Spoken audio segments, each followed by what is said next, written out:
இது இயேசுவின் உண்மை கதை, அவருடைய வாழ்க்கை, அவருடைய மரணம் மற்றும் அவருடைய நம்ப முடியாத உயிர்த்தெழுதல். இயேசு தேவன் மகன் பரலோகத்தில் தங்கவில்லை, பூமிக்கு வந்து நம்மை போல் மனிதனானார். அவர் இன்னும் முழுமையாக தேவனாக இருந்தார். ஆனால் அவர் ஒரு குடும்பம், நண்பர்கள் மற்றும் உணர்வுகளுடன் ஒரு உண்மையான நபராகவும் ஆனார். ஏன்? தேவனை உண்மையாய் காட்ட, நம்மை பாவத்திலிருந்து மீட்க அவர் வந்தார். இயேசு வளர்ந்தார். பின்னர் அவருக்கு சுமார் 30 வயது. அவர் தேவனுடைய ராஜ்யத்தை பற்றி மக்களுக்கு போதிக்கத் தொடங்கினார். அங்கு அன்பு, இரக்கம் மற்றும் உண்மை எல்லாவற்றையும் விட முக்கியமானவை. ஊர் ஊராகச் சென்று நோயாளிகளை குணப்படுத்தி, ஏழைகளுக்கு உதவி, பாவம் மன்னித்தார்.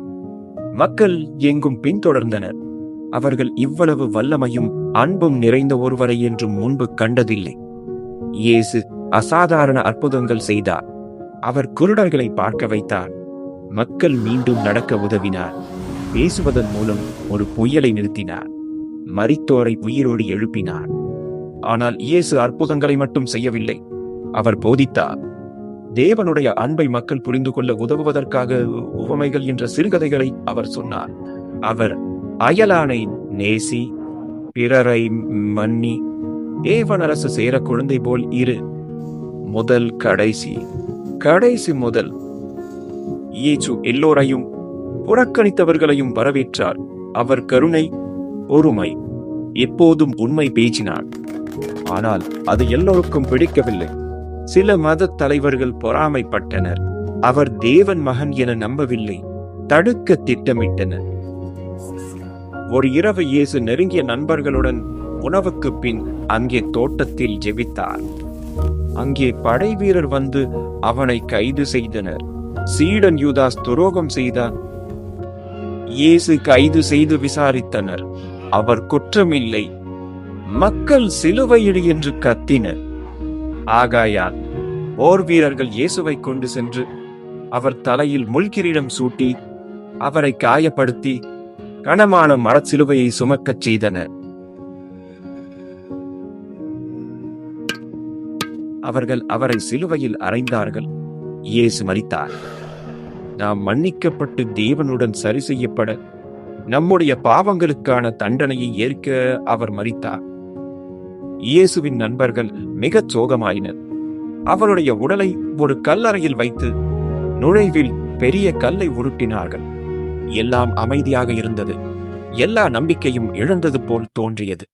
ஆனால் 3ஆம் நாளில் எல்லாம் மாறியது. சில பெண்கள் கல்லறைக்கு வந்தனர். கல் உருண்டிருந்தது. தேவதூதன், இயேசு இங்கே இல்லை, அவர் உயிருடன் என்றான்.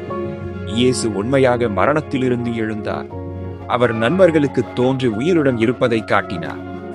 அவர்கள் அவர் கைகளை தொட்டு தழும்புகள் கண்டனர். அவர் அவர்களுடன் சாப்பிட்டார். இயேசுதான் மரணத்தை வென்றார். அவர் சொன்னதை அப்படியே செய்திருந்தார். இயேசு உயிரோடு இருப்பதால் நாம் மன்னிக்கப்படலாம், ஒரு புதிய வாழ்க்கையை பெறலாம், ஒரு நாள் அவருடன் என்றென்றும் வாழலாம். அதனால் ஈஸ்டர் கொண்டாடுகிறோம். ஏனென்றால் இது கதையின் முடிவு அல்ல, விசுவாசிக்கும் நம் அனைவருக்கும் புதிய மற்றும் அழகான ஒன்றின் ஆரம்பம். இயேசு அற்புதமானவர் அல்லவா? அவர் நம்மை நேசிப்பதால் நமக்காக இதையெல்லாம் செய்தார். நாம் நித்திய ஜீவனை பெறும்படி அவர் தம்முடைய ஜீவனை கொடுத்தார். அவரை நம்பி இரட்சகரனை ஏற்று பின்பற்றினால் வாழ்க்கை முன்போல் இனி இல்லை. நாம் நம்பிக்கையுடனும் மகிழ்ச்சியுடனும் ஒரு நாள் நாம் அவருடன் என்றென்றும் இருப்போம் என்ற வாக்குறுதியுடனும் வாழ்கிறோம். இயேசு உயிருடன். நீ அவரை அறிந்து நேசி தினமும் அவருக்காய் வாழ அழைக்கிறார். நான் உங்களுக்கு மற்றொரு பைபிள் கதையை சொல்ல வேண்டுமா? அப்படியானால் பின்வரும் இணைப்புகளில் ஒன்றை கிளிக் செய்யவும்.